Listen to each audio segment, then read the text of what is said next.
All right. Carnivore Soldier coming at you from Austin, Texas. Here we are. It's another hump day. Welcome, guys. You made it another week. This is, I think, the first hump day of February, right? I think it is. Anyway, it's the second month. You know, it's already February, and KetoCon in Austin, which is called Hack Your Health this year, is the last week of May. So if you're going to get tickets, I got a discount pass code for $50 off. Tickets right now are $250 for the weekend, so you can get the whole weekend for $200. Let me know if you're coming to Austin, because we're going to do some meetups. I've already kind of got a meetup with Dr. Chafee going. He's going to be there, and I talked to him about it, so I'm definitely meeting up with him, and hopefully some of you guys will be with me. Anyway, so I got some guests today. I'm going to bring them on real quick and let them introduce themselves.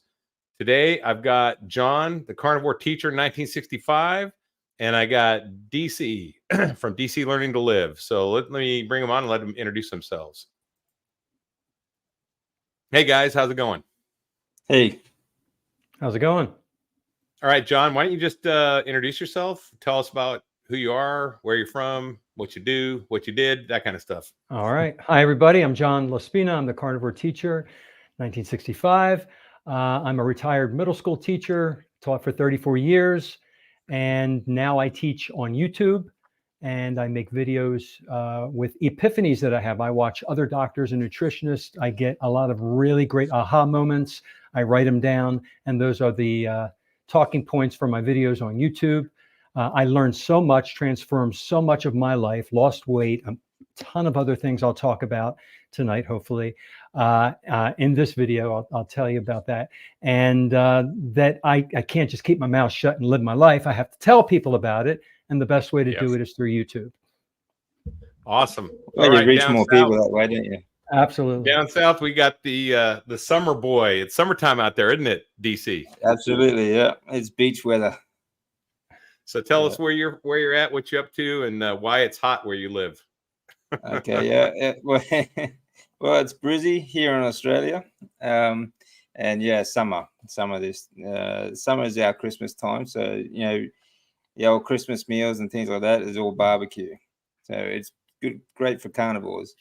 But beach weather, and yeah, just enjoying the sun at the moment. So, but I'm over at DC Learning to Live. I'm using carnivore to rebuild my health and stay in remission from. I've been stage 4 follicular lymphoma twice. It's a form of blood cancer.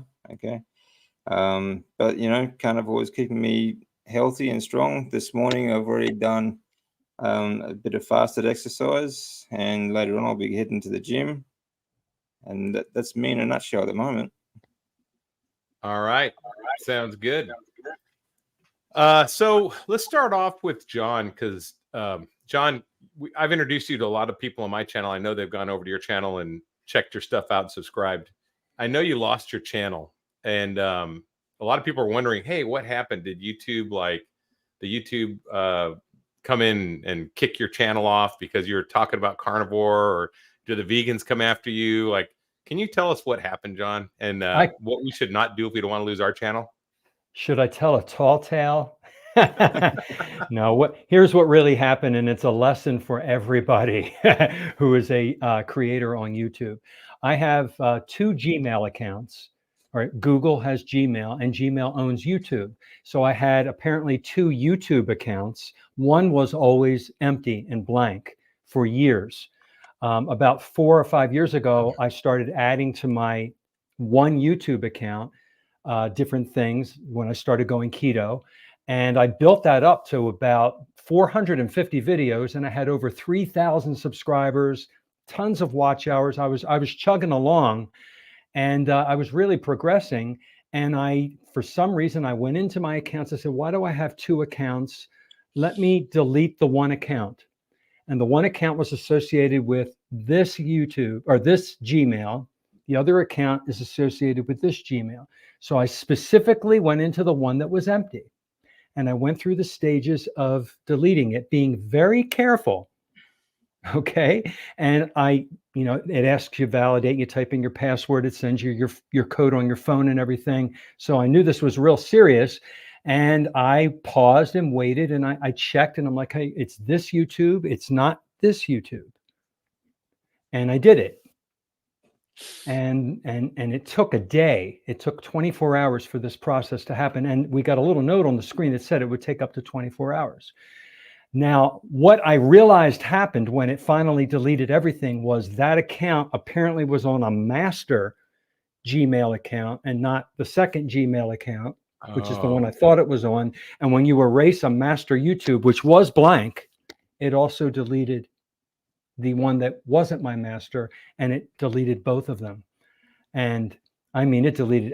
I do a Google search, and I don't exist anymore. So Yeah. I went through the 5 stages of grief as if somebody died in my life. I swear. I was angry. I was in denial. I was depressed, because this is 4 years of my life I invested in this. Now, luckily, I saved a lot of my videos on my hard drive. I can load them all up again, but I'm not going to do them all at once because I'll overwhelm everybody. So I'm going to do one a day. And so I want everybody to not make that mistake. Okay? That's great. So now when I go into those settings, I don't touch any part of those settings in YouTube. I'm afraid to touch them. I have battle fatigue with YouTube. Oh, man. I mean, it was last Wednesday. Sucks. Yeah. You're supposed to be on the channel last Wednesday, and that's when it happened, right? It happened a few hours before I was supposed to go on. Oh, I was all set up in here with my light and everything. I was ready to go. Yeah. I was ready to go. And then I thought, well, I'll just do it anyway and I'll explain. But then I think my YouTube was deleted. I didn't even have everything set up. So I don't think it would have worked in StreamYard. I don't know. So I figured I wouldn't be a great a guest with, my mind was flooded with what am I supposed to do next? So I figured. Sure. And I'm surprised you're here already, but you did the right thing by re-engaging. You re-engaged immediately, and that I'm re-engaging, and thanks to you and a lot of your followers that oh my gosh, you guys are fantastic. I want any of you who are watching who subscribe to me, I'm grateful. Thank you. And I'm just going to start over. And you know what? I'm calling it the new improved. I'm learning how to use the program better. I'm doing sections now. I didn't have sections before, and I'm just gonna do refine it, make it better. You got a fan in Fred. He's one of my supporters. He's a airborne soldier and cancer survivor. He's fighting cancer. Great Thanks, guy. Fred. Thank you, Fred. He likes your stuff. I can tell you right now. I am a big person I'm all about resilience. It's huge in my book because I'm a soldier. I'm a retired soldier, and you never quit. You never quit. You take your lumps, you take your hit, you feel sad for yourself for a day, you get up and you drive on. And resilience isn't about not getting knocked down. It's about how you get back up, how fast you get back up, how powerfully you get back up. I mean, it's like Rocky said, right? It's about how you can take a punch and then you get back up. And that's what I love, man. I seen you jump back up, man. I was ready. I'm like, all right, let's everyone. And if anyone watching this now or later has not checked out his stuff, go check his stuff out and like and subscribe now immediately, because this guy is coming back. Absolutely. What do you got to say about that, Dave? If you have a spare YouTube channel, don't delete it. Yes. Keep 2 Gmail accounts. I've got 2 Gmail accounts now. I'm afraid. Yeah, a lot of people have multiple channels. Maybe later on you might. I'm super organized. I'm a type A, and I like to clean things up. I like to organize things. So I was cleaning up I was cleaning things up. I didn't want to have that spare one, so it worked against me. That's okay. Even if you put up like little cat videos or something like that, just keep that spare one, mate. I had so much on there too. Oh gosh. Yeah, I understand. I hate that. Like if you have a hard drive, for example, you fill it up with all sorts of data and things that you want to refer back to, and all of a sudden the hard drive malfunctions, or it just wipes it, or it breaks. It's a struggle to get past that loss of all that work, all the hours that you put into it. It's really frustrating. It was, and now I bought an extra hard drive just because of this. So I have a redundant backup, because this is not going to happen to me with my hard drive now. Well, I have 4 hard drives now that I back up everything up on. All right, that's even more. Yeah. I'm also copying mine up to Rumble. So that's another platform. Not that I also have Rumble go on it and much, but Brighteon and Odyssey. So 4 different platforms. Oh, So that helps as well. yeah, I think I'll do that. Oh, Kat's on. Hey, what's up, Kat? Katarina, Meat Fueled Living. She's a soldier. I just Okay. interviewed her. If you guys haven't checked out her story, I interviewed her Yeah. on my She's got Mission quite a story. Carnivore recently. She's got a good story. Yeah, check it out. If you guys haven't checked that out yet, you can find it on All right. Mission Carnivore playlist. All right. Yeah. All right, Phoenix rising from the ashes. That's right, man. Are we all backed up on Rumble? I'm partially backed up on Rumble. I'm going to continue moving my videos up there. I also have them backed up on my computer here. I keep them. So yeah, Actually, Rumble used to be you could automate from YouTube to Rumble. I'm not sure if you can still do that because something wrong with maybe they've stopped doing that, but like mine stopped doing that about 6 weeks ago. So now I have to manually upload onto Rumble. So, yeah, me too. I don't mind. It's just a backup. I mean, I don't really stream on Rumble, and no one's going over there, but it's not a bad option. I mean, it's just another platform to have your media on. So yeah, and the thing is, we don't. This is definitely the thing. It's the worst part. Is this is it's not a profit center. We're not making money here. This is a passion project. Like I didn't start my channel till August for Carnivore, and I started my Carnivore journey in March. So I got all my results before I started the channel. And I didn't think to myself when I started back in March, you know what? I'm going to lose weight and start a YouTube channel because I didn't need more things to do in my life, right? I got a career. I'm a retired Army guy. I'm a dad. I've got a business on the side. I didn't want like another thing to do. This just happened because if you saw my video that I just put out yesterday, it was the Carnivore obligation. I feel that if we're knowledgeable and we can get a message out, we are obligated to do it. And if it's just sharing other people's videos, that's fine. You don't have to make your own channel, but there is an obligation. It's kind of like if you were a medic or and you saw someone got injured and you had the ability to treat them and you didn't because you just didn't want to. I mean, that would be messed up, right? That's a good we have the ability to get this out, and I know all three of us here, it's changed our lives. So that's why we have channels. And so when we lose that, that's a deep kick in the gut right there is what that is. Yeah, that is exactly right. Yeah. So you're just releasing one video per day. Are you still making new content? What I've decided to do is with a lot of advice from people, they said I was going to try to load as much up as I could to get it back to where I was, but then all the viewers are going to be bombarded because you get messages. He put on a new video. He put on a new video. He put on a new video. I don't want to overwhelm everybody. So I'm going to load up a previously created video, one a day, and then twice a week I have 2 new ones. I always did 2 a week before. So I'm just going to keep it at that. So I figure in a couple of months, I'll have a hefty chunk of videos back up and going. I watched a few that I put back up there that refer back to other videos that aren't there anymore. So it's like, oh no, what do I do? Yeah, I think another thing you can do is try to get on as many of these live streams as you can.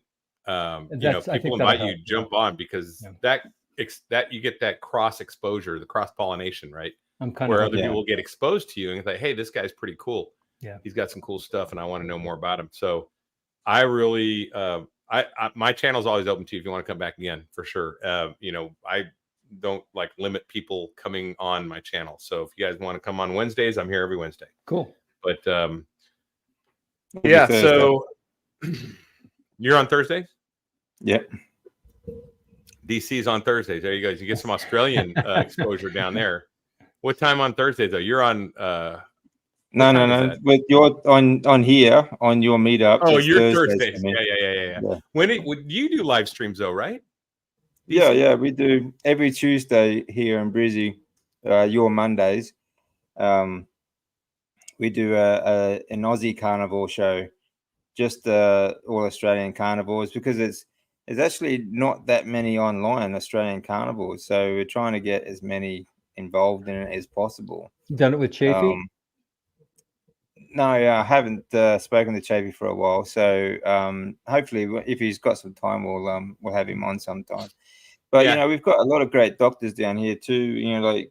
Actually I spoke to Professor Bart K last week. That guy's That awesome. was good. He's great. He's a little. I'd be intimidated if he interviewed me. I'd be like, "Oh no, he's going to pick Actually, me apart."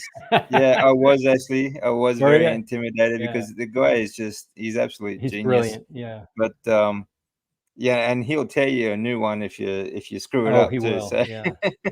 you know, so really good guy though. And yeah, so there's a lot of good people down here. I want to try and get onto the show and try and get more people involved into, which is another thing. Actually, what I will be doing soon is I want to start interviewing more people. I did do an interview a couple of days ago, a really interesting guy in New York. So if anyone wants to tell you a story, like send me an email because I'd love to chat with you, and we'll do an interview. And so yeah, just let me know. Yeah, that's I'd good. love to come on your show. I'd love to do one with you.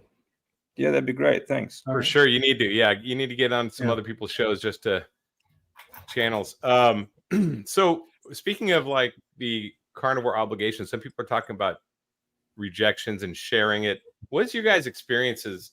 John, you go first with your family and your relatives. What was been their experience to your conversion, I would say? Yeah. I was born again. It kind of felt that way because in a way, I feel like a door opened up in my brain, and I see things. I see food differently. I had a ribeye steak for dinner tonight. Okay. And I'm looking at this and I know this has all the amino acids that make a complete protein. It has omega-3, omega-6. It's got vitamins. It's got minerals. I never thought that way when I picked up a piece of food before. I mean, and the food I had before was mostly carbs and sugar, probably in seed oil. Now, my mom and dad passed away 2020 and 2021 of different things. Yeah. And they were in their 80s, but I was ketovore when they knew me, and I went keto before that. So they knew what I changed. I brought things over to the house. I said, Mom, back then I was doing olive oil. So you got to do this olive oil. We got to throw this canola oil out. I was trying to switch her over, and they didn't get it. Parents don't listen to their children because they knew us when we were children and made all the mistakes. And I think it might be similar with you and your son. Your son doesn't want to listen to you. So it's not easy. It's not easy with the people you love. Your friends and family tend to be the ones that don't listen to you. And people who are your acquaintances or even total strangers, they listen more with an open mind. So I've noticed that I have a whole bunch of friends from different schools where I taught that are on my Facebook page and Twitter. And some of them don't want to, they tune me out because they knew me before. They just, but I'm not going to not say anything because I don't want to offend them. They know who I am when I go to parties. We go to gatherings. They know what I eat, and they know I bring my own stuff, and they're welcome to it. But I'm not touching their stuff. Most of it. Yeah, it's the prophet in his own town, right? It's just like it's biblical. It is biblical. I mean, seriously, if they know you, you have no credibility. But if you're a stranger and you're on YouTube, all of a sudden you're like a prophet. You're like, it's crazy. Well, it's like that for everyone, though. It's like that for everyone. Look, that was one of my points I always sort of bring up to people is it's always those that are closest to you that listen the least. They just take it with a grain of salt, and they don't want to listen. They don't want to hear it. But if they hear it from someone else, then it has some weight to it. And it doesn't matter. It's just always the people that are closest to you, and it's kind of I am lucky that way. I don't worry about what my family are doing. I don't worry about even my wife. I am concerned about my wife, of course, and I do try to encourage her to eat this way, but she doesn't influence the way I eat. The people around me don't influence the way I eat. And I think that's the key to sticking to a carnivore diet. Don't let even though the people that are closest to you won't listen, The point is, don't let them influence you in the way that you eat, because you're the one that has to deal with the consequences. And as much as it is difficult to, to see family, friends, go through health issues that Yes. will improve on this way of eating, but they won't listen to it. The thing is, they have to walk their own journey, and there's the only thing we can do is lead by example. Let them. I've always said, like, it came to a point where, like, most of my life, like, you grow up with family and friends that if you say, okay, I want to do this, and you go, yeah, you're not going to do that. That's bogus. That's not going to happen. All the negative comments come out, So I learned that over the years, just do it and let them ask how afterwards. Yeah, when they see the results. Absolutely. That's the and I mean, I not that I want to keep bringing up my videos, but I have a video where I talk about the how not to fail, and in there I talk about doing the check, the escrow, right? Opening an escrow account. And basically, if I said, hey, if we got it, let's say it was $50,000. Let's say I open an escrow account, $50,000, and if you go 31 days without eating anything bad, what I consider bad, anything that's non-carnivore, you get that $50,000. Now, put you in the same thing where you're around those friends and they're tempting you. Are you really tempted? No, you're not, because you got $50,000 waiting for you, right? And you have complete trust and confidence in that escrow account and in that certified check. And what it is just the why. That's really what it comes down to. And you got to figure out your why, and you got to approach it like there's a check and escrow. And I tell people to actually write a check, put it on the mirror, put it in their wallet, fold it up, write yourself a check. Because like I said, right now, no one could pay me $50,000 to go back. It couldn't happen. They couldn't pay me $1 million to go back. Exactly. I won't go back, because this is my life. And it's really worth that much when you actually taste it. You have to taste it, though. You do. When you said that, I watched that one video where you explained that, and I thought, I'll make a video about it now. You gave me a great idea. You may see it. I'll give you credit if I could make a video. Listen, the more people that say it, whatever people need to hear. Great, because I tell people that my health is my wealth right now. I am so healthy, and never felt this way before. I'm 2 years. I'm a year and a half away from. And a half away from 60 years old, right? I can't believe that number is there. I feel like I'm 28. I've never felt this good. And you can't even put 50,000. It's more than that. It's millions. It's priceless. And, and it's free. It's just the knowledge. It's just the knowledge. Oh my gosh. You don't have to pay for anything. No supplements, no phone app to count things. You don't have to do any of that. This is nothing. Just eat meat. And salt and water. It's a real money saver too, It is. Yeah.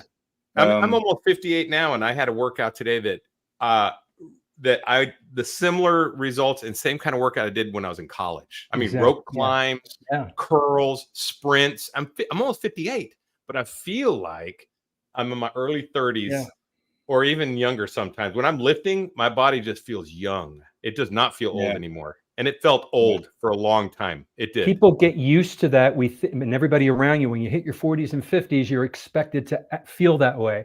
Everybody tells you you're supposed to feel that way. And so you just, settle in. My back, my leg, my arm. You're in your 50s. It's gonna happen. It's not true. We got a question from Tracy about CAC scans. I've not had one. John, you looks like you have, and you got a 0. That's great. How about you, DC? Have you ever had a CAC scan? Well, I have regular checkups, because of my condition, with follicular lymphoma. Like, I have blood tests and other tests every 3 months.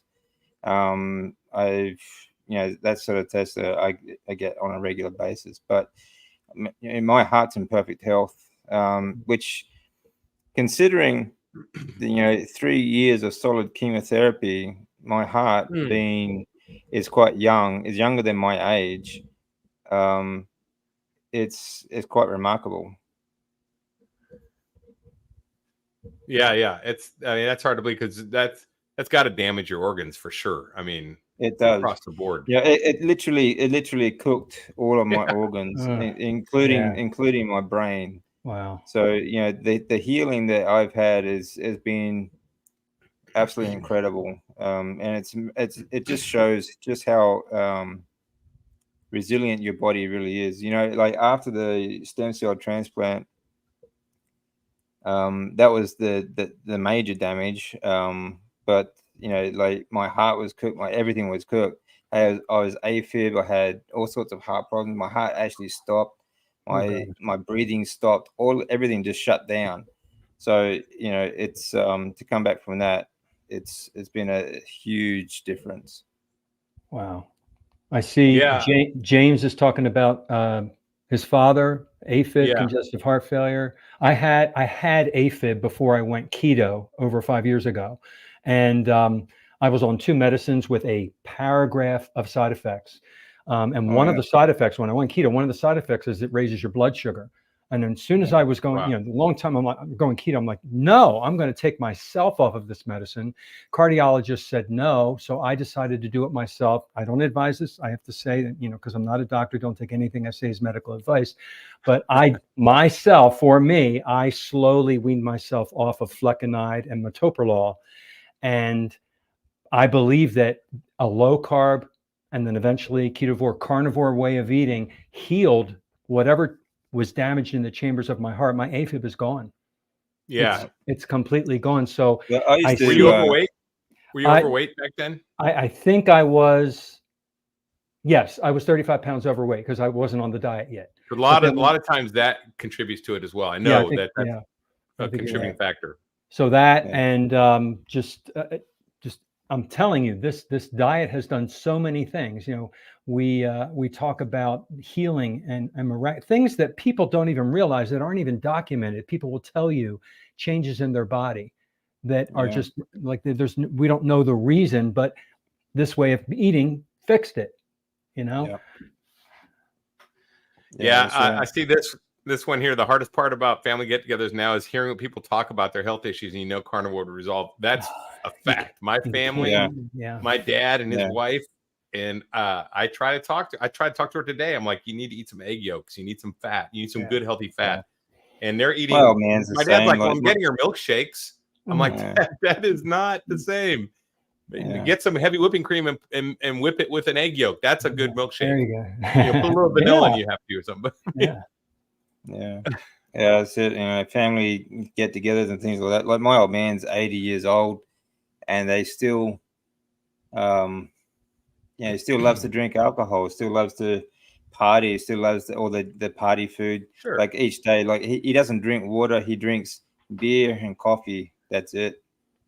You know, that's very Australian, isn't it? Yeah, that's right. Beer and coffee. Beer and coffee. That's it. That's all he drinks. Wow. And you know, he'll sit. He won't eat like much in the way of meals, but he'll snack all day on like candy and other junk food and stuff like that. Wow. He's just and he can barely move. Like he can barely stand up to walk, and he's just really frail at the moment. So, but you know, it's you can lead a horse to water, but you can't make him drink. You know. I know. Yeah. I know. Or as I say, you can't make him think. Because that's really the problem. True. It's a mental block, right? They're just not. It is. They can't think outside of the box, and that's the difference between. But that again is because of the diet as well. You know, it's not just because. Oh no, that's part of it. Yeah, that's all part of it. Yeah, for sure, that's part. I think my IQ went up. I honestly think it went up when I started eating this way. To re-certify as a teacher every 5 years, we have to get recertified, and we have to take some classes and pass some tests and write some papers. And the last time I did it was during Ketovore, before I turned carnivore. You know, I've got my ketones raging and everything, and I was on it, lost my weight, made all my improvements. I read through these articles, wrote my paper, and passed this thing like that. And I could compare it to all the previous times when I was overweight and eating junk food. My brain was on fire. I mean, I was totally focused. I may have been ADD before, for all I know. And I'm telling you, the omega-3s that we get from egg yolks and from fatty fish and all the meats, they are brain healing. They make your brain clearer. It's not just emotional health. It's your ability to cognitive, to think and generate, create. How about like reading books? Exactly. I find that I retain things the first time. I don't have to read stuff twice. I don't have to And read you can paragraphs stay twice. focused, right? You don't Yeah. lose your attention. Well, that's been a dramatic thing for me. That, you know, like after like chemo, like I was like literally, like I said before, I was cooked.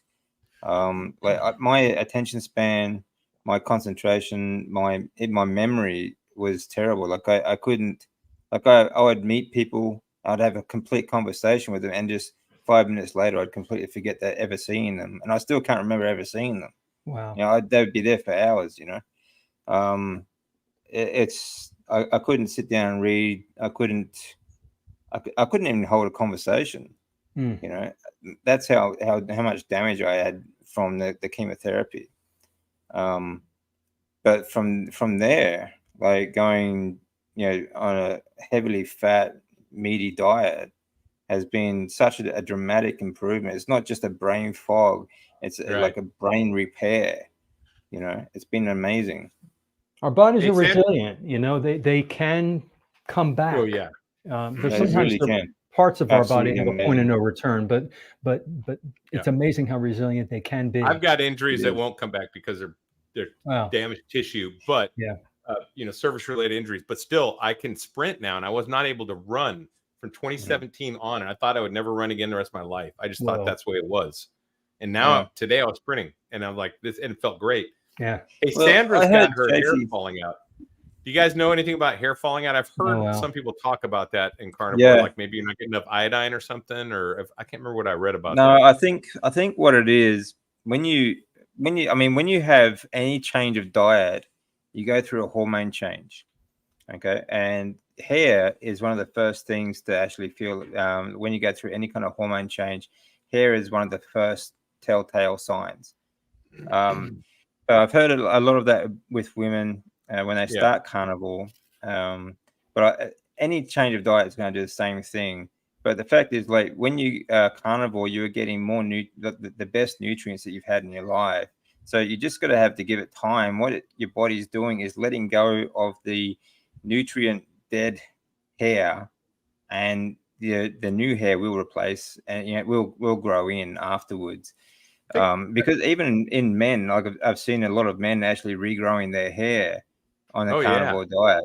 Yeah, and the color coming back as well.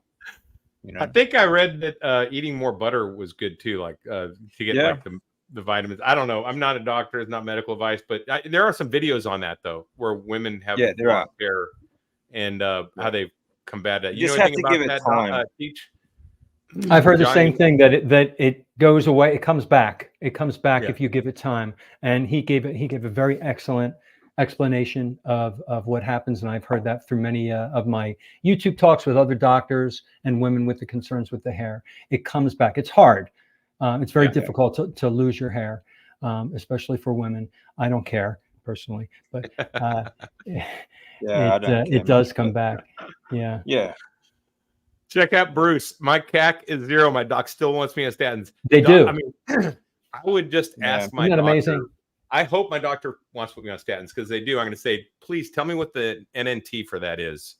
And if they can't explain what number needed to treat is, then they have no business prescribing it. And I'm going to tell them to their face that. Like, if you don't know the difference between relative risk and absolute risk and the NNT, especially this drug, you should not give it to anyone, doc. You need to go and check it out. And I'll give them the website. Because she nailed it on the head of these statins. These guys are just handing it out because they're getting paid to hand it out. They are, and they think, but they do think it's right though. They really do. I don't think these are evil people. Some do, yeah. But the fact is, they do get incentives to hand out more medications. True. Plus, they don't have any incentive to get people off medications, because they are like pharmaceutical. You know, the more customers they have, more repeat customers they have, the more consultations they get paid for. Well, but I'm in the VA, so my doc doesn't get paid for more consultations because the Veterans Administration. We're all disabled vets and stuff. Yeah. So we, free healthcare, which means we paid for it through our taxes all this time, but it's not really free. Yeah. But they still have the same mindset, because that is the standard of treatment. and yeah. they treat to the standard. That's what they do. It's free for your consultation, but they still get paid for that consultation through the VA, right? Well, Through they're a taxpayer VA dollars. employee, so they're going to get paid the same amount no matter who. Yeah. You know, they Well, and they have a certain amount of time yeah. they can spend with you. It's different. It's but the thing is, you know, those pharmaceutical companies are getting paid by the government and they're heavily incentivized to. That's right. You know, and the push government, those yeah, out. the taxpayer subsidize as well. Subsidized, yeah. So it's your tax dollars going to these statin companies, is what it is. They are right. making so much money. These companies. Oh, hand it's over crazy. fist. And Now the my doctor. Ozempic thing. Yeah, Well, my see, doctor these tells me that companies- he has to write in the chart that he asked me, and then he says, I'm going to write that I asked you and that you denied another year. And he even says that. He goes, I'm just going to say that because I know you're going to say no. Like, he's okay with me saying no. He told me he has to ask me to put it in there maybe for auditing purposes. I don't know. Yeah. And but my doctor, I feel really blessed. My doctor is lean. He's in shape. And he talks to me and listens to me. I bring in my book and say, I want these tests. I want all these tests to order these tests. He ordered my CAC score, my HbA1c. Was that the Ken Berry book? It was the Kim Howerton, Ken Berry. Yeah. And I brought it with me and I had the pages earmarked and he's writing them. He looked right at me. What a guy. And I feel bad for some of these people that have a doctor that won't listen to them. I've had doctors like that. They treat you like you're an ant because they're a doctor and you're just a non-doctor.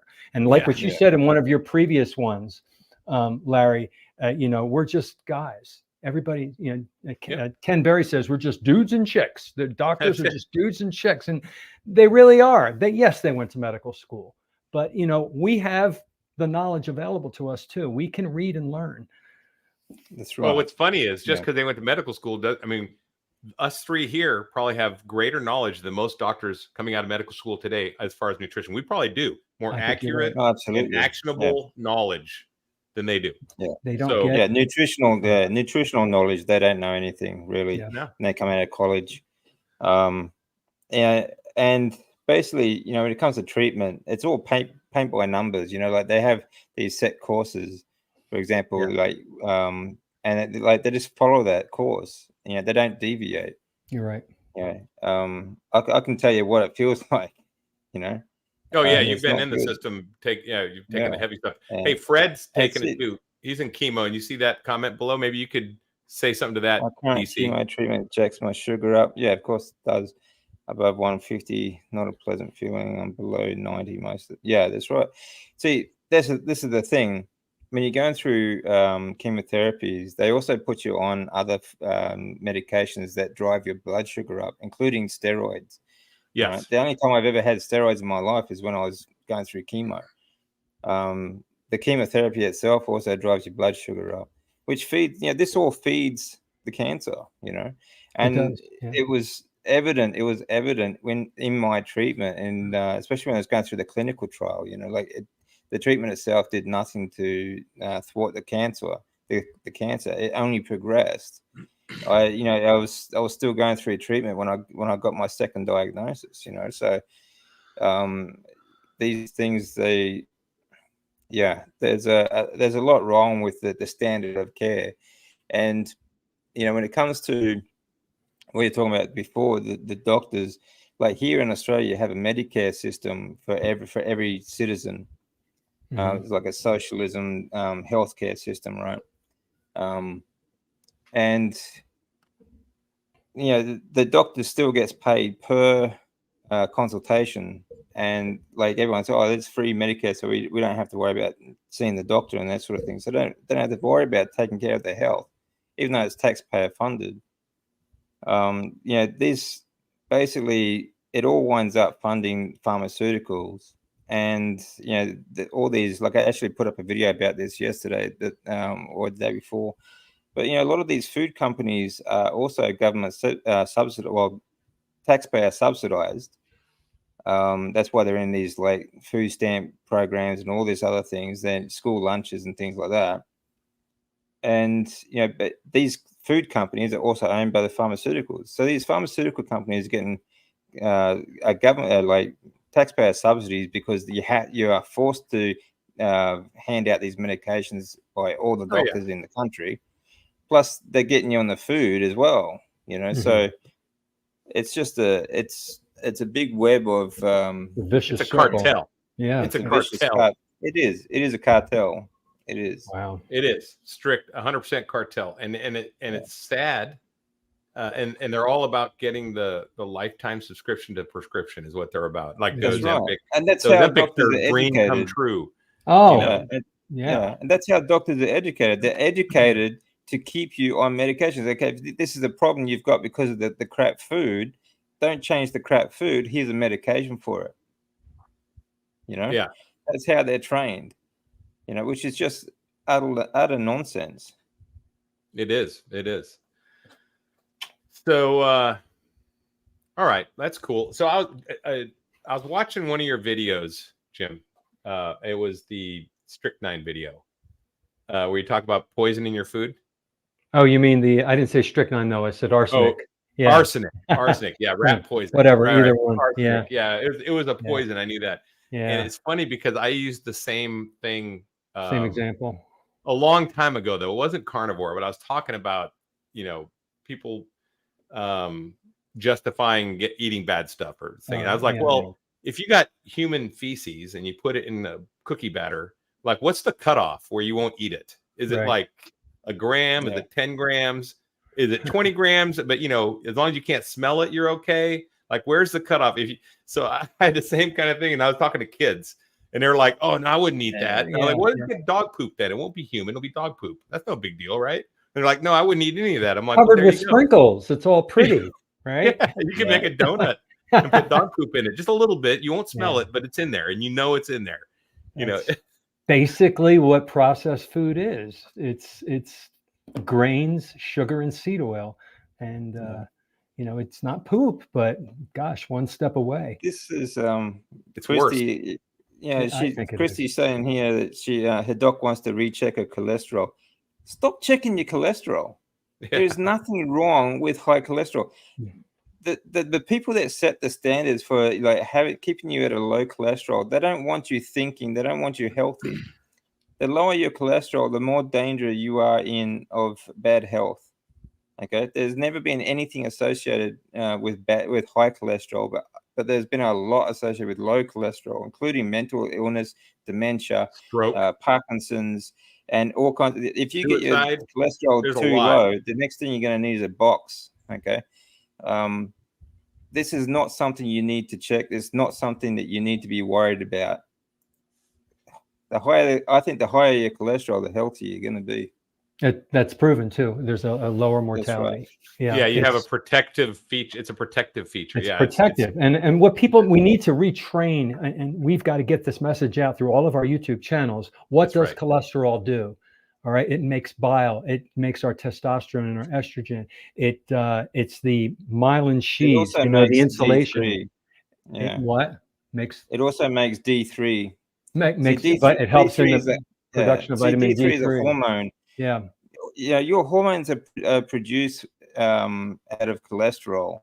Absolutely. Things like estrogen, testosterone, and D3 is also a hormone. You don't actually supplement it. Okay, supplements don't. I'm not going to give you a D3. Okay, the sun is not going to give you D3. When you go out in the sun, your body reacts and pushes your cholesterol D3 out. Making the D3 because of the sun. Right. Yeah, that's right. Yeah. So, you need cholesterol is an essential nutrient of your body. You cannot live without it. So demonizing it is their way of saying that they don't want you living. They don't want you healthy. It's crazy. It's crazy. And that's my theory. I mean, that is my theory on, and Chafee kind of backed it up when I was talking to him the other day. On the suicide rate of veterans, anyway, that we know has gone skyrocketed since the 70s. Like the suicide rate of the Korean War and World War II veterans was much magnitudes lower than it was from Vietnam past. I mean, it's just out of control now with veterans, and that's not even including veterans that OD on drugs. They don't consider those suicides. Now that's self-medication, in my opinion, most of it. The thing is, I think it's just all it's done is when you have a low cholesterol, it moves that it moves that over on your lever, your I forget what you call it, but anyway, it moves it over so it's easier to tip. And when you run into a bad situation, right, you don't make a critical thinking decision. You make a decision that's emotional, it's irrational, it's and you take the permanent solution to a temporary problem, right? It's the fulcrum. The fulcrum's shifted, is what it is. Yeah. And I think that the diet, it's not just veterans, it's everyone. I mean, you see road rage now. You see people doing all these crazy shootings. You see SSRIs being handed out to kids now, like candy. All these things, it's all based on, I think, low cholesterol that started that back in the 80s. Because back in the 70s, we didn't. John, you and I grew up.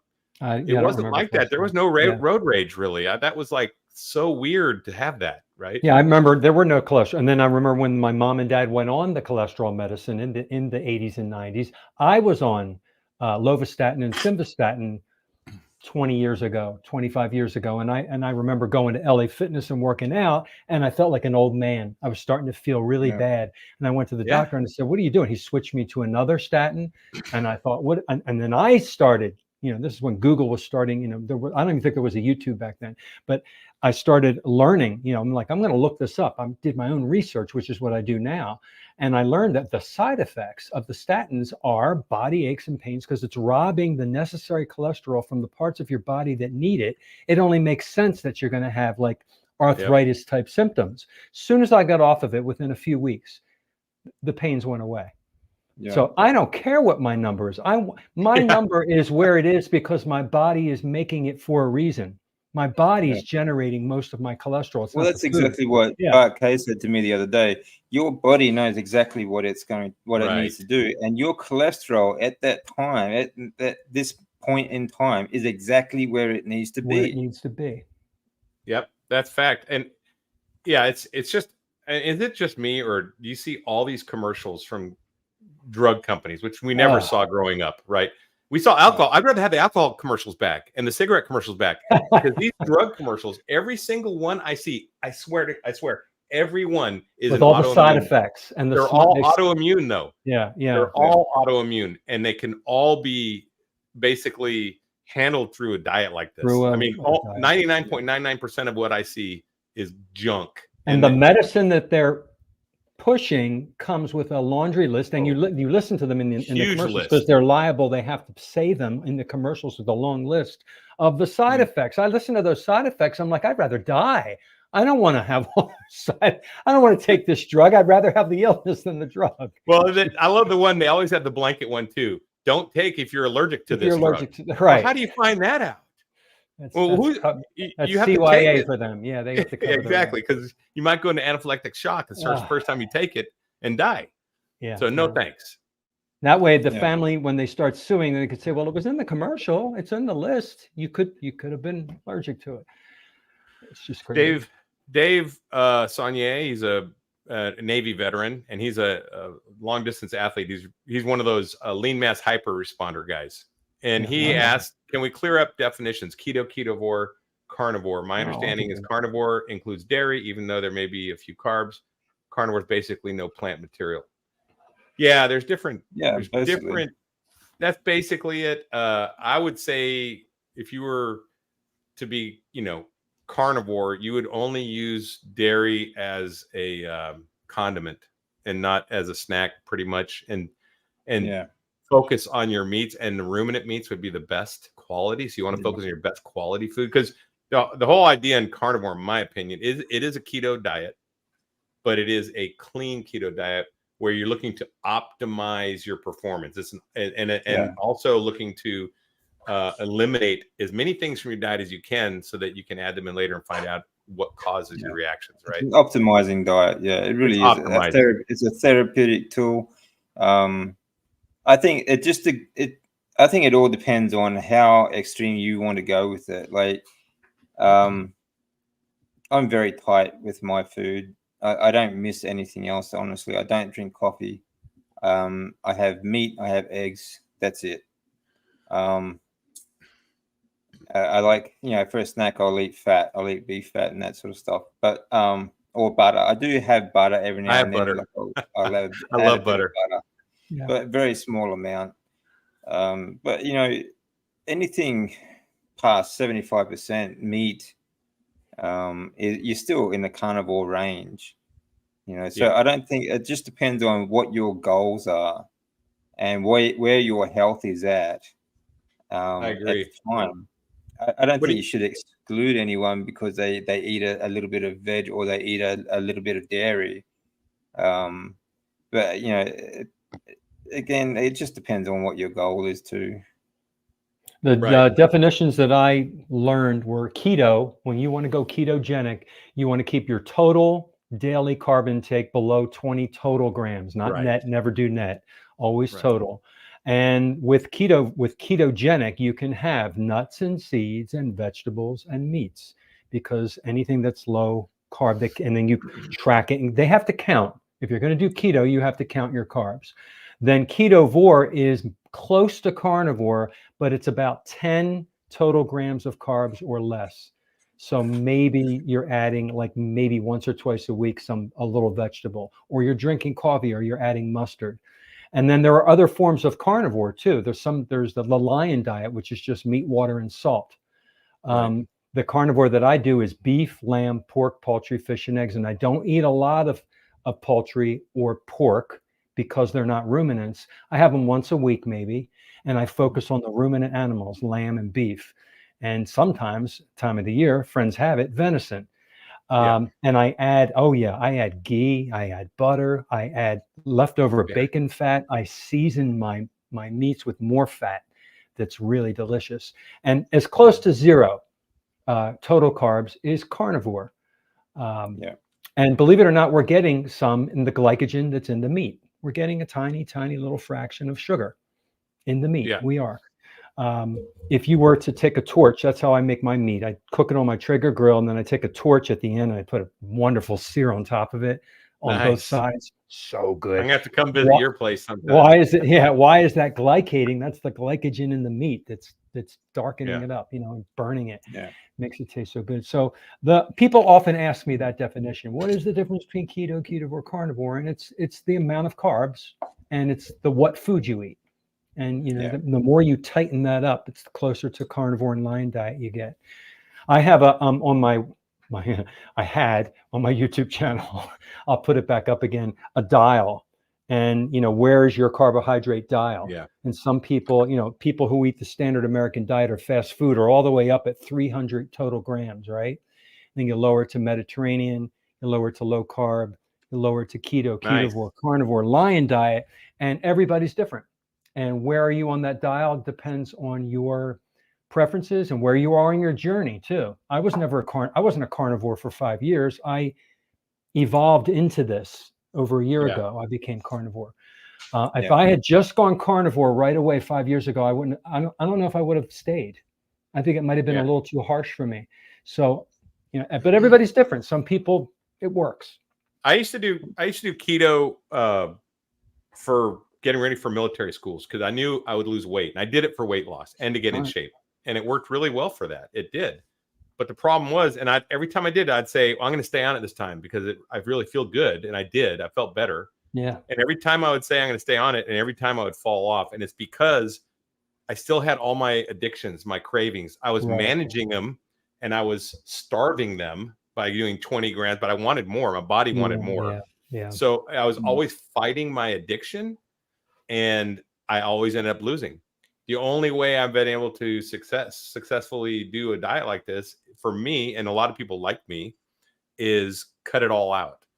And then I don't have any addiction anymore. I don't have any sweeteners of any type. And that's one thing I always tell people to cut out when they're starting. If you're just starting out, sweeteners should be one of the first things to go.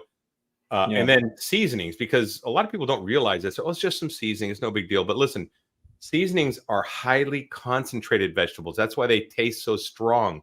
So you have all the poisons, the oxalates, all these things in greater doses than you probably would in actually a piece of the vegetable. So seasonings are very dangerous, and I would cut out as many as you can. Now, I do get some Texas barbecue every now and then. It's got some pepper on it, I know, but I don't eat it very often. And and I don't eat the whole outside, just a little strips. So you get a little bit, but I don't season my food with anything but salt. And Yeah, I'm the same. that's from experience. And my body, I know I can tell if I do Right. eat food that has seasonings. I can tell. Live and also learn, the other man. thing is, Yeah. when you've Yeah. been on Salt's the carnivore only for a seasoning while, I take. when you've been on carnivore for a while, your body gets very hypersensitive It does. because you're not used to filtering poisons. And all of a sudden you introduce a poison. I think, You're like, John, I think you brought this in. Yeah. And all of a sudden your body gets a real reaction. You're like, whoa, what was that? You notice right? it. You notice it really quick. You understand your body signals. You can sense and Yeah. feel. Like I can feel my heartbeat. I noticed that change. A lot of people who won't go carnivore. Some people don't do that, but some people, they can feel their heartbeat. I can feel and sense hunger, satiety. When I need salt, something, I just sense all these different signals that I never even realized were there before. And like you said, if something slips in, I can tell that something foreign got into my body. Yeah. So another thing is too, if you depend on what I think, don't go on a carnivore just to lose weight. You know, carnivore is our proper human diet. It's to fuel our everyday outside life as well. So we need to change the way we think about food. But you know, one of the going back to energy wise, like you do get glutamine from meat, but if you cook it well done, you actually you get less glutamine. So if you have a condition like cancer, you're going through treatment, anything like that, if you cook your meat well done, okay, you're going to have you can pretty much cut out the glutamine reaction as well. So yeah, you'll be at much higher ketone levels, and it should help with, and you won't feed the cancer, is what I'm saying. Right. And your body produces energy anyway, so you don't need to give sugars and anything like that. You don't need to give it more. Right. Oh, my workouts, I run out of time. I don't get tired. I could stay there longer. I just run out of time. I'm there 2 hours. I'm like, all right, I gotta go. I gotta go get ready for work. So I'm there from like 7 till 9 working out. And energy is amazing, isn't it? It is. And I never get tired. I'm like, what am I going to do next? What am I do going you to do next? sleep less? Do you sleep less than I you do, did before? and I sleep better quality and fewer hours. I don't need to sleep I go to as bed much. at 10 and get up at like 4:30 or 5 and every day, and I feel great. And I wake up, I spring out of bed. You just pop up. I don't just wake up like I used to. I'm up. I'm like, all right, I'm up. When I quit coffee, that's what happened to me. I quit coffee a year ago too. And that helps. I was just like, whoa. And what a difference in my sleep. Level energy all day too, long, right? all day long. Yeah. Never knew that when you before wake up. you used to take, even when I was on coffee too, I used to take ages to wake up. You walk around really sleepy, you have to and sit there with your coffee. Now, I'm in bed, I'm wide awake, and then I'm up. Like it's all good. And we beat up on coffee, but you know what? If you're starting this diet and coffee's your one vice, go for it. Make that your bridge. Make that your bridge actually, until you get. I would actually watch the video I put up yesterday. So there's a big fake food industry, right?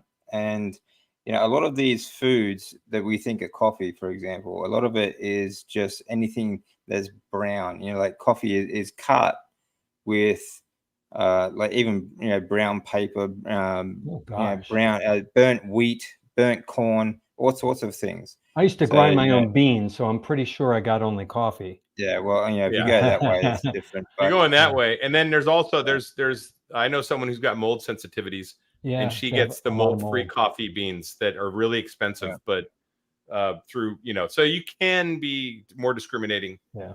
But I'm just saying, if that's the one thing someone held on to, and I was coaching them, I would say, okay, just plan for in the future cutting it out. Right? If that's going to get you through the first 6 months of being carnivore, I'm good. And when you're ready, and you feel like it, I mean, I went 4 years without taking it out. It makes a difference. It makes a difference. It does. Just keep an open mind to it for the future if you're still doing coffee. I watched Dr. Robert Sivas, who's a coffee addict. And he taught me so much about the lipoprotein system, and a lot of my education came from Dr. Robert Sivas, but he will not give up his coffee. And then I listened to Dr. Anthony Chafee, who tells me that there are thousands of chemicals in coffee. Yes. And you used to use it as a bug killer, right? An insecticide. And, I'm getting little pieces of information from all the doctors that I respect.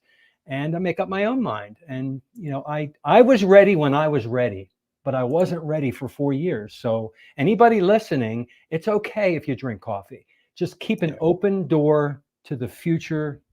Maybe you'll want to quit. Well, that's the thing too. Like, you can get all the best information out there that, you know, just you do all the research and whatnot. But at the end of the day, you still need to work out what's best for you. For yourself. You know? Yeah. Just experiment. Yeah. Yeah, here's something about a video saying there's quite a few nutrients in honey. Listen, and I know Grateful Keto is not eating honey, but yeah, they are, but they're not bioavailable to humans. And also, it's sugar, right? Let's just get down to what it is. And sugar, your liver doesn't know the difference between that and a tablespoon of sugar. It's glucose and fructose. Glucose and fructose, and that's going to damage your metabolism. Don't do it. Just stay away from that. And even if it's pure honey, like which most on the market, like you go to supermarket honey, none of that is actually honey. They're cut. A lot of it's cut with corn syrup and all sorts of other garbage. But even if you get pure honey straight from the beehive, it's all those things, sugar and everything, and the nutrients that are in it are not bioavailable to humans. You're right. Okay? We can only absorb molecules that come from fat, animal meat, and fat. Right, like D3, K2, and that sort of stuff. Like you can get K1, D2, and all these other things from plants, but they're not bioavailable. Okay, so you're just wasting your money. If you want to eat honey for nutrients, eat more meat. Very good. I agree. So Lynn's married to Jim. They're neighbors of mine. They're here in Texas, and Jim's former law enforcement and airborne ranger brother had 26 chemo treatments before his death. Had I known then what I know now, he was keto, but that isn't enough. That's true. It's not enough, unfortunately, and it's not when you're facing cancer. That's when you really have to, you have to really, like DC does, you got to lock down your diet if you really want to get through. But DC, did you do a lot of fasting? Any long-term fast in your treatment? Yeah, I had to. I couldn't eat. You see, the treatment that I went through is very different to, okay, so there's a lot of different types of chemotherapies that people don't understand. They all just label everything as chemotherapy, but there are very mild doses that you can do like on a weekly basis, and it doesn't really have that much effect. A lot of people don't even have hair loss and things like that. But what I went through was R-CHOP, and that's 5 bags of treatment in one session, okay, over a course of 4 hours. Okay, wow. Which it just cooks you. It really does. It does so much damage. For 2 weeks after this treatment, it was I just couldn't eat anyway. You couldn't eat. All right. It couldn't hold anything down. I mean, I tried to eat because vomiting on an empty stomach is infinitely more painful than vomiting when you've got something in the stomach to vomit up. But it gives you so many mouth sores and violent bone pain and things like that. So it depends on your treatment. I know some people do fast deliberately when they're on mild dose treatment, and that does help. But I pretty much was forced to fast because I just couldn't eat. I was getting at the people who fast on purpose to starve their cancer cells, almost like we're carnivore, we're not having glucose as low in glutamine as possible, but when you fast, you're not getting glutamine either. I think you need to find a good balance though, because of chemotherapy destroys your body. It really does. It eats you from the bone marrow, everything, muscle tissue, everything. So you need to rebuild that as quickly as possible after treatment. So I think you need to find a balance of fasting and feeding, so that, or if you can feed, to get as nutrient dense food as much as possible, because you still need to rebuild before the next treatment. So there was after each treatment, there was about 5 days where I felt good enough that I could eat in that 3-week period. So I was fasting. But like I said, you really need to find a balance of starving the cancer and feeding the body. All right, guys, we got 51 viewers. We're about an hour Wow. in. I want to respect you guys' time. Do you guys have a little bit longer to answer some questions? Yeah, man, okay. I'm good. Good deal. Yeah. Dave Saunier brings up something that's very important that I've run into: eating meat out at restaurants. Well, first off, I have yet to find a steak that's as good as mine out at a restaurant. Agreed. I just can't. Agreed. And I hate paying 4 to 5 times what I pay at home, which I do when I go out. And you don't get as much as you would at home. No, and it's not nearly as good. And right. the vegetable oils and the seasoning, even if you ask for none of that, they put that on the grill a lot of times. Yeah, they do. And you can get a reaction from that, especially when you've been carnivore for a while. You can really get a reaction. Have you guys run into that ever? Yeah. Well, I don't eat out. I haven't eaten out since my diagnosis back in 2012. Every meal is home cooked. I think maybe over the last 12 years, maybe 5 times. But most of that, I do eat out when I'm in Japan. But it's very different to here in Australia. Like in Japan, I'll go to yakiniku tabi, which is like an all-you-can-eat barbecue buffet. But you cook it yourself at the table. Nice. The meat comes out, and it's just the meat just keeps coming out, and while you're there. Oh, that sounds great. Sounds like a Portuguese. Yeah, it's a little fantastic. Yeah, and it's and you don't. I mean, the grill's clean. Everything's clean. There's no seasoning. There's nothing. You're in control of it all. That's like you would be in control. Yeah. So that's the only time I eat out, really. All right. When I go out, we don't go out that much either. But when I go, I tell them, I mean, this is my money. This is my food. And I will tell them, listen, I have an allergy to, they don't know the phrase seed oil. So I say, I have an allergy to vegetable oil. Don't put it on the grill. Don't put it on my steak. I want this ribeye. And a lot of times, not all the time, but a lot of times the cook will actually walk out to the table and talk to you because they need clarification. And they'll put it in a baking dish and they'll put it in the oven and make it that way. I said, please make sure it's rare. I all like it rare, right? Yeah. It always comes out medium rare. I always say rare. And then we live in South Florida. I'm in Boca Raton. So we take a lot of cruises. Cruises are dirt cheap, amazing vacations down here. And I have a card. I made a card. I bring it with me.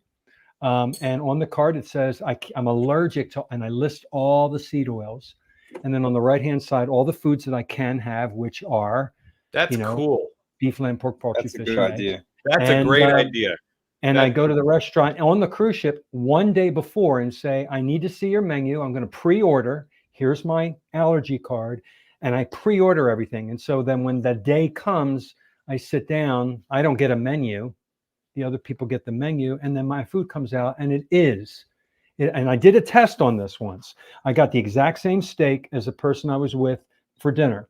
Cooked exactly the same way. Theirs was cooked regular. Mine was cooked without seed oil. And I tasted theirs. Do you know how different it tasted? Really? Very, very different. So I know I got it ordered right. But you have to be an advocate for yourself and really stand up for yourself. And if they can't help you, some people are like, oh, a little bit isn't going to hurt. Well, I went my whole life eating seed oils. They're not the ones that are dealing with the consequences. Right. Well, I don't want it. I brought that up. I said, you should tell people you have an allergy to vegetable oil. And someone got on my case like, well, you're not going to have anaphylactic shock. So it's not an allergy. I'm like, no, that's wrong. But it raises their hackles because they're afraid they're going to get sued. So they're going to do everything they can if you say allergy. That's what I said. You could say, oh, I have a serious food sensitivity. That way you get away from the word allergy. Yeah. But it is an allergy. It is. That's me. That's just a lot a lot of I just go home and cook. But I love that card idea though.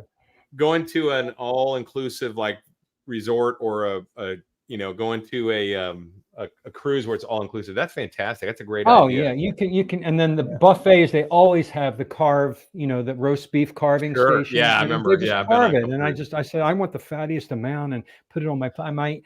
I come home and I get on the scale and I weigh less. I weigh less because I will eat more when I'm home. I actually don't eat as much when I'm which is crazy because I make my portions too big. Actually, that's one good thing about Japan too. Like they love fatty meat. The fattier, Yeah. the better. Oh, that's So, great. yeah, I was in Japan for a while, way back in the Yeah. 80s. I went to Japan as an English. We learned as a transfer student, and I learned that's cool. Japanese. Love I love sashimi. Right, I love sashimi. Yeah, I like sashimi too. That's my sashimi as well, go-to. Good stuff. Yeah. So Julia said her husband died of lung cancer 7 years ago at only 57 years of age, which is my age now. I can't imagine. That's I often I'm really think the sorry to hear carnivore that, would have saved Julia. his life. You know, you can't go back. Obviously, my mom's the same way. She died of Alzheimer's at 67, which is 10 years older than me now. Man. And it was a terrible last 10 years of her life. When she was at 57, my age is when she started declining rapidly. And it was the 10 years were hell. And, in the institutions. And I tell you what, it did save my life. And it may have. You can't go back, obviously, but at least you have it, right? And you have good memories of him. And yeah. It's I've sad. got a question. But yeah, we can't. I mean, It is sad. Hindsight. But this is why hindsight there's is always that carnivore 20/20. obligation, right? We can get the message out now to intervene for people. That's right. Yeah. How much butter should you add to a pound of 73.27 ground beef? I know the answer. What's that? The answer is as much as you want. Yep. It really You can't is. overdo it because you're going to It poop really it out. People often ask Mine, me, how much of this and how much of that, how much water should I drink? How much salt should I put on? Whatever As you much as want. Yeah. When it comes to whatever you eat until you are satiated. Whatever you like. Okay. Yeah. So when it comes to satiation. butter, the one tip I will give you though is don't eat it melted. Like rendered fat will go straight through you because your body feels like it doesn't need to break it down. So it'll just then you'll start getting diarrhea because you eat too much of it. So just get spoonfuls of butter. I just eat, it's a nice cold snack, like especially right now in summer. It's a good cold snack. Just take a spoonful of butter. I take slices of butter out of the fridge and eat it all the time. Yeah. People make brown butter bites, or they just, they put them in little molds and they look like the shape of a heart or whatever. And then I rub ghee. I love ghee. I just put it on my steaks every time I eat. And I think it's important too that you don't just eliminate the bad foods. I think you need to eliminate bad chemicals as well. I use tallow soap because you do absorb a lot of these chemicals through your skin, and that affects your endocrine system and your hormone production, everything like that, including your thyroid, everything else. I think your skin is your largest organ, right? Second. It is, right? What's the first second one? largest? No, the largest is the musculoskeletal system. That's called an organ, the musculoskeletal system?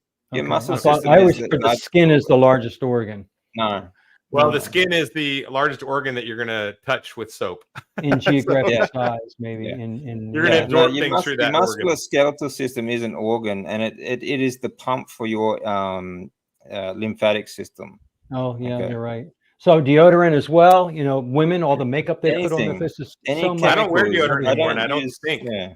I don't stink anymore. I don't know. I can smell you from here. What are you talking about? Nope, I'm good. So it's important. The other thing is, if you don't like to add butter, you can always add tallow. I bought some Wagyu tallow from Amazon, and it's pretty amazing. And you can put tallow on a steak if you don't want to. And if you have a regular steak, put Wagyu tallow on a steak, and it'll taste a little Wagyu-ish. It's pretty good. Oh yeah, so, I rub it on my head. I rub it in my beard. There you go. You got a great beard, man. It's epic. I don't moisturize. Grass-fed beef tallow all through it. Yeah. I don't moisturize or anything like that, but I just use a tallow soap, and I feel pretty good. My skin feels good. So. I learned that the word tallow comes from the Latin word for sebum, which is our natural oils that come out of our skin. Oh, really? So, so that's when I started putting it on my body. I'm like, I'm going to add some more sebum to my skin. Well, see, that's another thing. People, when they go out in the sun and they start sweating and they get those oils coming out of their skin, like a lot of that is D3. And people just go and wash it off. They wash it off, right? If you rub that in, let that settle back into your skin. It's also very good for moisturizing, and the D3 also acts as our sunscreen as well. I don't get burnt anymore. I can go down to the beach. Yeah. I used to get, honestly, I would sit in the living room and like if I opened the curtains, I'd get suntanned. All right. Yeah. But now I'll go down to the beach. I'll spend hours down there. and I'm fine. I don't get burned. I've noticed the same thing. I'm in South Florida, and Yeah. I used to burn, and now and it's because of no seed oils. That's Our right. skin cells are being Exactly. regenerated from a healthy substrate now, and not a faulty substrate.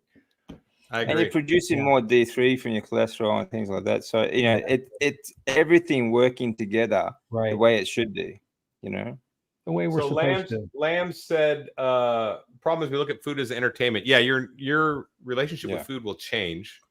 And the biggest challenge I have being a single guy is the social event thing. Yeah. Because you go on a date, what are you going to do? Get coffee, or are you going to go eat somewhere? Like, what do you do on a date? Like, for me, I guess I'd have to probably go to a museum or go for a walk, like a hike, right? Because I'm not going to go to a restaurant for sure. You have to date another carnivore. That's what you got to do. So I got to, that's the thing. Wouldn't that be great? Hey, didn't we could start a whole carnivore dating Didn't you site. meet a carnivore lady recently? A month or so ago? I've met a few. Yeah. And, you know, but it's got to be. So the thing is, when you date, you got to be, well, carnivore's great. That's definitely a foundational thing. I found that the three things people will defend to the death are politics, religion, and diet. Right? Those are the three hills that people will make their stand on. You're right. And so once those are all worked out, then there's also got to be some attraction and compatibility, right? Yeah. Because I think genuine desire can't be negotiated. I think that's just either there or it's not. So, you know, that is an exploratory period when you're first dating that you're like, she's super nice, but she's not for me, or I'm not for her, whatever. Not my cup of tea, not her cup of tea. So that's where I'm at now, you know, just dating. So but it's, you know, at 57 years old, I never thought I'd be dating either. I just didn't think I'd be here. This is not what I thought, but I tell you what, I feel great. I mean, you know, so I tell women that I'm like the total package, like youthful, you know, energy and body and lots of life experience tagged on. Come on, ladies. Right? I'm sure there's ladies on here. Anyway, yeah, I'm sure there are. But yeah, it's different. I mean, and then also someone that lives close, because I don't want to necessarily probably date long distance. I mean, that's pretty tough. So I'm not looking for that really. So that's, you know, there's not that many carnivores. So there's a lot out there, but not that many. You know, especially you start looking at age groups and single and living close and being a carnivore, it's going to be, you know, it is what it is. Yeah. So, but I think the social thing is a real thing. It's a stressor. Even if it's just going out and hanging out with people, it is the biggest stress in this diet, which is not much really, but it is. No, it can be, and you take your confidence and your control over it, and people know that you are what you are and how you eat, and they allow it or they see it, and maybe they'll ask you questions, and then you have an open door. There's your open door to talk, you know. Yeah, I agree, and that's just an opportunity. I mean, opportunity. So, like you said, set the example and let people know where you stand and stand your ground. And if they want to know about it, they will. Yeah. But this is basically, I think we're going to wind this up. I'm going to bring up your guys' channels. So if you guys haven't followed DC Learning to Live, check him out. He's an Aussie. He's a cool dude. One day I'm going to get down to Australia for sure. Probably in the winter when it's nice and hot down there. So I can enjoy some sun. And then also check out Carnivore Teacher. And he's down in Florida. So on the Eastern time zone. I'm in Carnivore Standard Time, CST. So this is the proper time zone to be in. But yeah, check their channels out, guys. Do you got anything going on for your channels this week that you're putting out that you want to brush on real quick before we jump off? I'm just loading up mine one a day, and new ones every Monday and Friday. So this Friday will be a new one that wasn't on my old channel, but a new one every day if everybody wants to tune into those. Cool. Check those out. And DC, what about you? What you got going this week?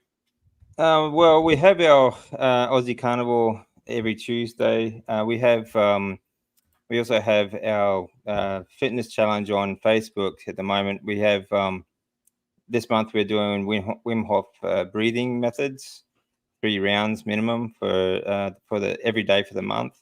Plus we are doing 5-minute squat challenge as well. So 5 minutes of squats throughout the day as well. So Cool. we've got that going on. And like I said before, I'm starting to interview more and more people. So if anyone has a story they'd like to tell, send me an email because I'd love to do an interview with you. Okay. Sounds good. All right, guys, I'm going to drop you out. Stick around. We'll say goodbye real quick, but I'm going to jump off and say goodbye to everybody online. All right. All right, guys, that was a fantastic live stream. Just appreciate all you showing up. We had well over 50 people here. It was a nice night. Had a lot of good discussion. Talked about a lot of important topics. Hope to see you next Wednesday. Everybody stay strong and overcome. Carnivore Soldier out.